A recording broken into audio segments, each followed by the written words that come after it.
mas mataas ang pride ng lalaki, mas madali nilang baliwalain ang mga sinyalis ng sakit. Medyo mabigat pakinggan, pero ito talaga ang isa sa pinakamalaking problemang nakikita ko sa maraming taon na pagbibigay konsultasyon sa kalalakihan.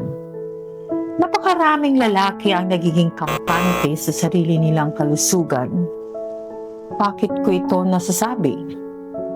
Dahil karamihan sa mga lumalapit sa akin ay hindi noong nagsisimula pa lang ang problema, kundi kapag malala na. Doon pa lang sila nagmamadali, nag-aalala, at naghahanap ng solusyon.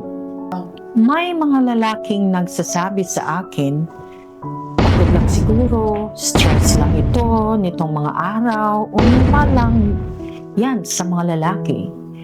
At paulit-ulit nilang binabaliwala ang mga sinyalis hanggang sa malinaw na bumagsak ang katawan, malaki ang ibinababa ng performance.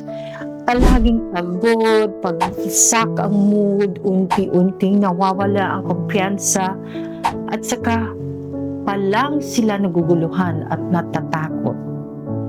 Sa pananaw ng psikolohiya, tinatawag ko itong denial ng mga lalaki. Karamihan sa kanila ay takot umamin na humina na sila. Takot ma-judge, makumpara at mawala ng imahe bilang haligi ng pamilya.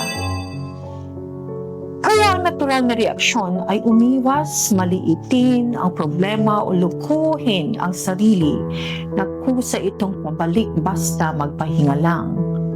Pero ang katawan ay hindi gumagana ayon sa emosyon natin. Gumagana ito ayon sa biyolohikal na batas.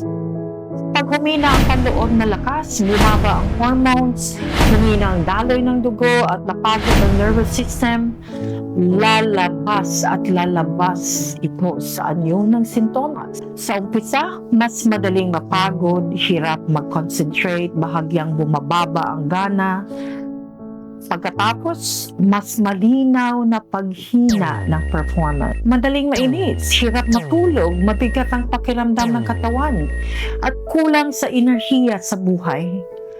May isang konsepto sa konsultasyon na madalas kong binabanggit.